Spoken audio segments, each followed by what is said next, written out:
cosas.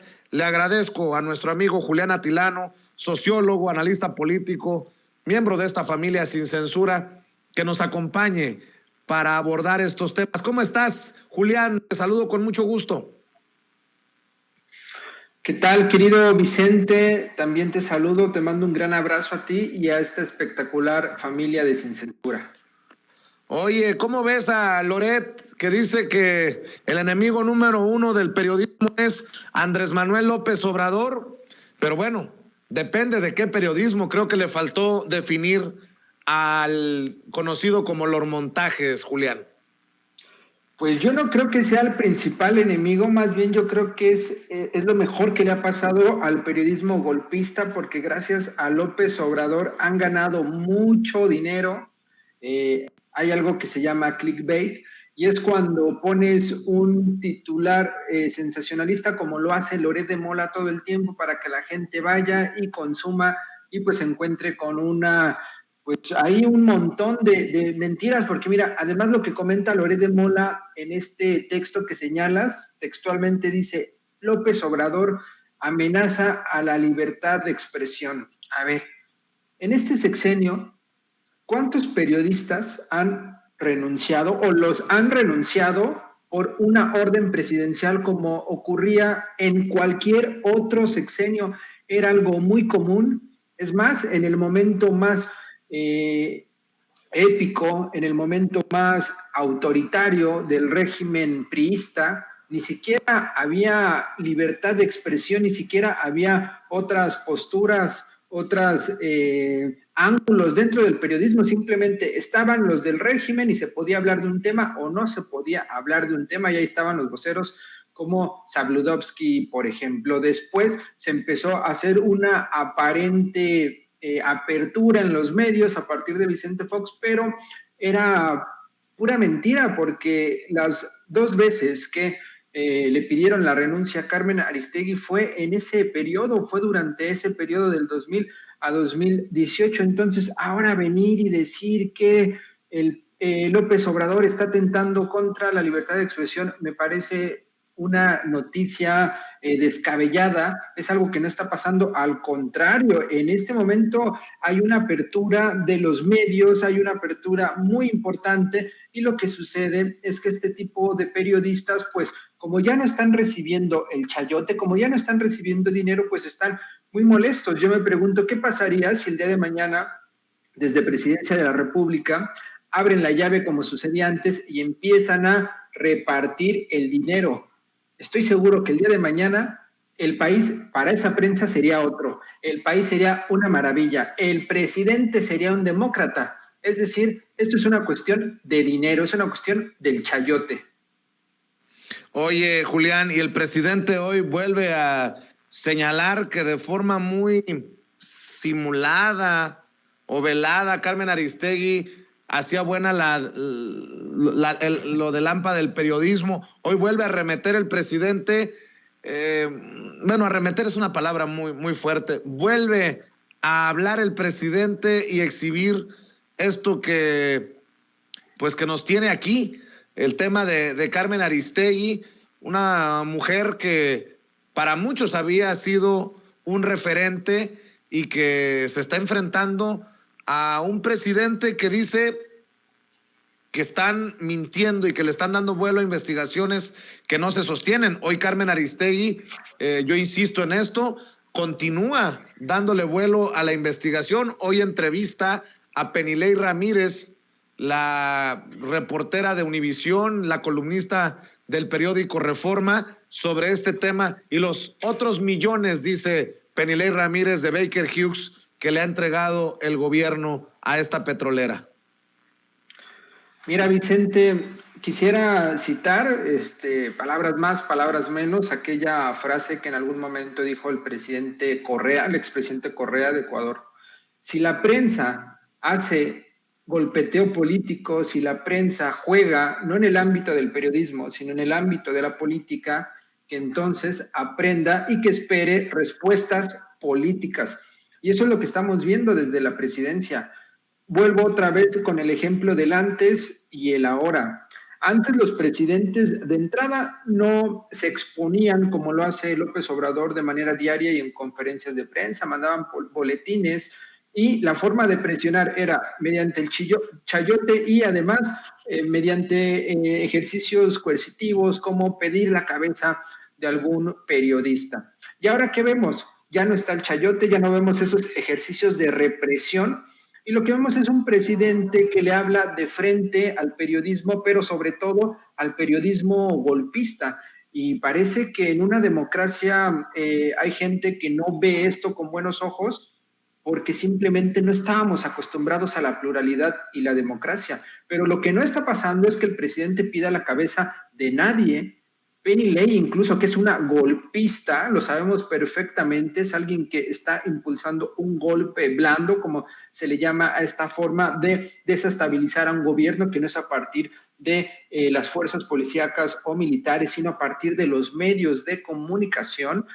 Pues ella ha actuado de esa manera y el día de mañana va a seguir trabajando, igual Carmen Aristegui el día de mañana va a seguir trabajando, y lo que estamos viendo entonces es una respuesta del presidente hacia cierta prensa y sobre todo en este caso a Carmen Aristegui, que lleva varios días con la misma nota, está rumiándola, le da vuelta, ya dijo una cosa, la vuelve a repetir, vuelve a decir, mira, no es negro, es como gris, y mira este detallito, pero sin llegar a ningún lado. Quien me antecedió, el periodista Borbolla, ya dejó muy claro, y lo hemos visto, que esta noticia de la casa de José Ramón, del hijo del presidente, pues no tiene sustento. Ya lo había dicho aquí Vicente, a esa nota le faltó levadura porque simplemente no alcanzó a inflar. No alcanzó a inflar en sí misma, pero lo que está pasando ahora es que periodistas como Carmen Aristegui están tratándola de impulsar. Hay que preguntarnos por qué lo está haciendo, qué sucedió con Carmen Aristegui. Sin lugar a dudas ha habido un cambio en ella y hay que señalarlo, hay que mostrar que pues simplemente dejó de ser esa periodista independiente y crítica y ahora tiene una línea editorial muy marcada. No sé si sea su equipo, no sé si sea esta hipótesis que algunos plantean que es la marca Aristegui y entonces necesita buscar financiamiento. No sé si sea sus vínculos con Reforma. Por ejemplo, Vicente, cuando pasó lo de Nexium y la hija de este Junco, del dueño de Reforma, ella me parece que 1 o 2 días tocó la nota de forma muy superficial, pero esa nota en la que estaba metida la hija del dueño de Reforma en una organización de trata de personas, pues simplemente ya Carmen Aristegui no dijo absolutamente nada. Imagínate, si hubiera estado ahí el hijo de López Obrador, cuánto tiempo Carmen Aristegui le hubiera dedicado. En cambio, a la hija de su patrón, pues simplemente no la toca ni con el pétalo de una rosa. Y déjame preguntarte en este sentido, ¿por qué pareciera que tampoco hay una línea dura para denunciar a un personaje que puede llegar a ser gobernador de Quintana Roo? La boca se me haga chicharrón. Por ejemplo, Roberto Palazuelos. Déjame rescatar, si me permites, Julián, declaraciones en un programa de entrevistas, espectáculos, en donde Roberto Palazuelos dice que se metían hasta el talco de los pies y que hubo hasta muertos en una balacera. ¿Cómo es posible que Movimiento Ciudadano, conociendo estos antecedentes, lo lleve a ser candidato al gobierno de Quintana Roo? Y estamos enterándonos de esto a solo días de que también explotó el escándalo porque fue exhibido Roberto Palazuelos amenazando a sus críticos de que está haciendo una lista negra y que después pues va a cobrárselas. Estas son declaraciones del candidato de Movimiento Ciudadano a la gubernatura de Quintana Roo, que creo que no se sostiene. No se puede sostener, a menos, no sé cómo decirlo, a menos de que haya intereses y lana de por medio. No veo cómo Dante Delgado, cómo Jorge Álvarez Maínez, cómo Clemente Castañeda, cómo esta cúpula de Movimiento Ciudadano puede sostener la candidatura de Roberto Palazuelos en Quintana Roo. Échelo, Ceci. ¿Me entiendes? Y a chingarle, a trabajar. ¿O qué? Y a chingarle, cabrón. Ahí yo ya traía problemas adictivos. Ahí ya me empezaba a meter perico. La fama y el perico es la peor de las combinaciones. Y tenemos un break. Y que se me ocurre bajar a ver al dealer, güey. Llego como 4 horas tarde y que me corre la rosa. Que me corre la rosa. Se armó una puta balacera, Jordi. No, Matamos a 2 cabrones. ¿Cómo? A ver. ¿Hay más explicación de Palazuelos en esta entrevista sobre eso de matamos a 2 cabrones? Échalo, Ceci.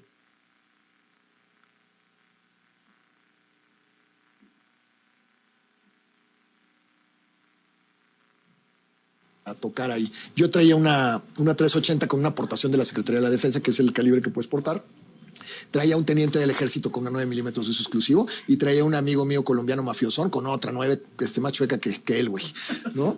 Y entonces llegamos y se arma el show y la madre, y cuando estamos tocando abren la puerta y nos tiran 2 madrazos al aire y nos encañonan con una pinche pistolita 22, un gordote, güey. Y puta, pues yo con mi conocimiento jurídico dije, este güey ya le jaló, trae pólvora, si me lo chingo es legítima defensa. Y pues de repente veo que se estaba agarrando con el de la puerta y la chingada. Se armó una puta balacera, Jordi. No, matamos a 2 cabrones. ¿Cómo crees? Matamos a 2 ¿Tú cabrones. mataste a uno? Todos, ahí fue, todo el mundo les dio a todos. O sea, esos güeyes tenían un güey en la mitad de la calle echando aguas. Cuando vio que todo el mundo sacó cohete, porque además todos la traíamos con bala arriba como se debe traer un arma. O sea, si tú traes un arma en el momento en que te caen, quieres hacer esto, te matan a ti y a tu familia. Pero si tú traes un arma cortada con el pinche seguro, bye, güey. Es como dice el dicho, si la sacas es para usarla, si no, ni la saques. Entonces se armó una pinche balacera de su chingada madre, güey. Hasta el gordo colombiano le jaló, el teniente, yo. Ya ni supimos quién le dio a quién, güey. Una puta balacera. Ya nadie lo metieron a la cárcel, Y un no hubo cuate cargos también. para nadie. Sí, espérate, güey. Claro que al bote todos. Y entonces estaba un güey de la puerta. Eran los tiempos de la botana. Sí. Pinche Pepillo le dio un puto rating al güey. Ahí te dice, hijo de la chingada. Y entonces, pinche balacera de su chingada madre, güey. De ahí viene la parte del corrido que dice, han querido sorprenderlo, pero se han equivocado. La parte de mi corrido que dice eso de los tucanes es por eso. Han querido sorprenderlo, pero se han equivocado. Y se equivocaron. Y entonces se arma una pinche balacera, matamos al gordo, matamos a otro güey sale corriendo y la puta madre. Entonces estoy yo en la pinche balacera. Bueno, mi querido Julián Atilano, creo que con eso es suficiente. Y me sorprende que el entrevistador todavía se ría de las barbaridades que está declarando este personaje. Y más estruendoso aún, el silencio del Movimiento Ciudadano ante este personaje que ponen como candidato al gobierno de Quintana Roo. Julián, te escucho. Sí, bueno, primero decir que Jordi ha sido un patiño, un tapete y pues no tiene un criterio, ¿no? Como para comentar o decir algo inteligente. Lo que escuchamos en el audio de Roberto Palazuelos son las declaraciones de un asesino confeso, de un criminal que está diciendo que él y sus guardaespaldas mataron a 2 personas. Me parece que él tendría que estar en la cárcel.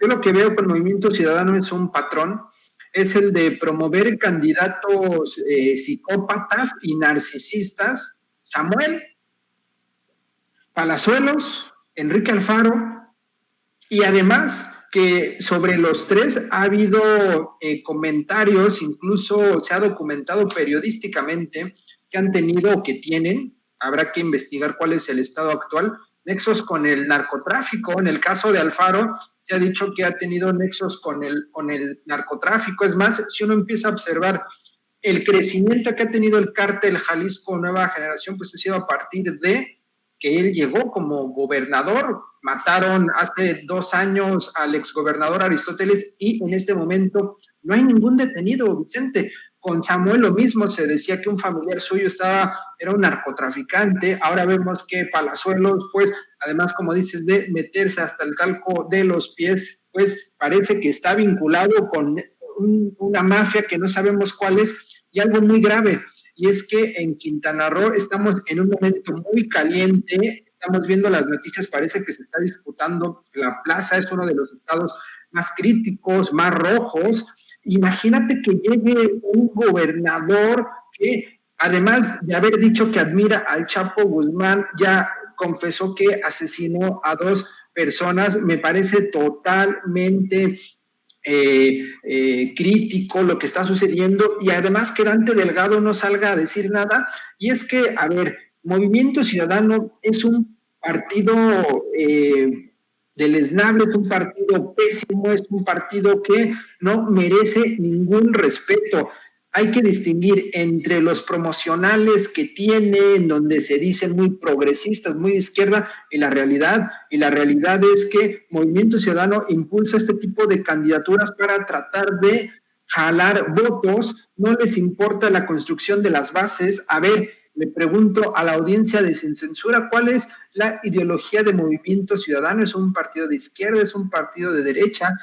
La respuesta no es sencilla, porque es todo y nada. Es como el Verde Ecologista, va en la misma dirección que el Verde Ecologista en convertirse en una agencia de colocación, en convertirse en una franquicia, en donde si tú me ofreces dinero, como acabas de plantear esta hipótesis, para entender por qué está Roberto Palazuelos, yo te pongo el carro y te pongo la marca, pero además es un ganar-ganar, porque a Dante Delgado le interesa que lleguen este tipo de personajes. Estamos ante la construcción de un partido como es Movimiento Ciudadano, que puede tener repercusiones, que puede tener muchas consecuencias muy fuertes en la democracia mexicana, porque le están dando poder a psicópatas, es lo que estamos viendo, a asesinos, Vicente. Así es, y bueno, ya que estamos hablando de diferentes temas, Julián, ¿qué te pareció la portada de la revista Proceso? Seguramente tendrás una opinión que dejará la víbora chillando.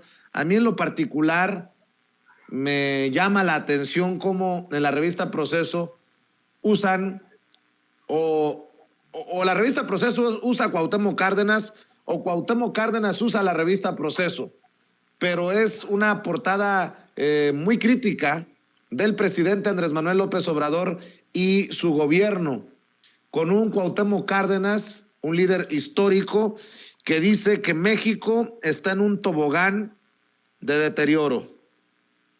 ¿Cómo ves lo que dice Cuauhtémoc Cárdenas? No sé si ya leíste sus declaraciones. Creo que no aportan nada nuevo más que otra posibilidad del golpeteo, pero al final esa es solamente mi opinión, Julián.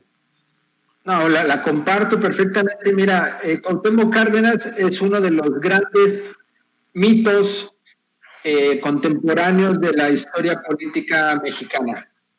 Es alguien que tal vez su momento más estelar fue en 1988, y lo que vimos en ese año, bueno, es algo muy pequeño, pero leyendo la historia en ese año, es que hubiese estado él, hubiese estado Porfirio Muñoz Ledo o quien sea, hubiera sucedido lo que pasó, porque la gente estaba ya muy cansada. Recordemos, se fractura el PRI, nace este Frente Democrático que él encabeza con el apellido de su papá. Entendámoslo, Cuauhtémoc Cárdenas se debe gracias al apellido. Es un junior, pero pues un junior de izquierda, pero pues no deja de ser un junior, y pues sí, avanzó y lo que quieras. Pero en los momentos de definiciones, después del fraude del 88, cuando está toda la gente o un sector de esa izquierda que votó por él en el 88 y le dice, ¿qué vamos a hacer? Él simplemente se apagó, y se ha documentado que posteriormente hubo una serie de negociaciones con pues Carlos Salinas de Gortari, y entonces legitiman a un presidente que pues fue de los que comenzaron con el neoliberalismo en México. Después de ese momento ya no hemos visto a Cárdenas en ningún momento importante, alguien que buscó 3 veces la presidencia, incluso en el 2006 también quiso ser candidato. Desde ahí se molesta con López Obrador, un personaje carismático, fuerte, que era presidente del PRD, que gracias a esa presidencia del PRD empezó a ganar varias gubernaturas, un hombre político, un animal político en el mejor sentido de la palabra, como ha sido López Obrador. Y entonces vemos que Cárdenas no sé si es rencoroso, no sé si tiene envidia, pero decir que no se ha hecho absolutamente nada, esas declaraciones, esa portada de Proceso, pues simplemente abona en este clima de golpeteo. Mira, Vicente, me quedo con un tuit, una idea que me pareció muy importante para dejar chillando a la víbora, como dices. El general Lázaro Cárdenas estaría más orgulloso de López Obrador que de su hijo Cuauhtémoc Cárdenas. Uf. Carambas, esa sí no la veía venir. Julián Atilano, ¿por qué no cerramos invitando a la gente para que te siga en redes sociales, Julián? Muchas gracias, Vicente, por la invitación. Saludo a la familia de Sin Censura y me pueden seguir en @Julián Atilano en Twitter. Ahí es donde tengo participaciones políticas. Te agradezco como siempre, Julián. Estamos al pendiente y nos vemos muy pronto en las mesas de diálogo. Un abrazo. Abrazote para Julián Atilano. Y bueno, tenemos bastante información.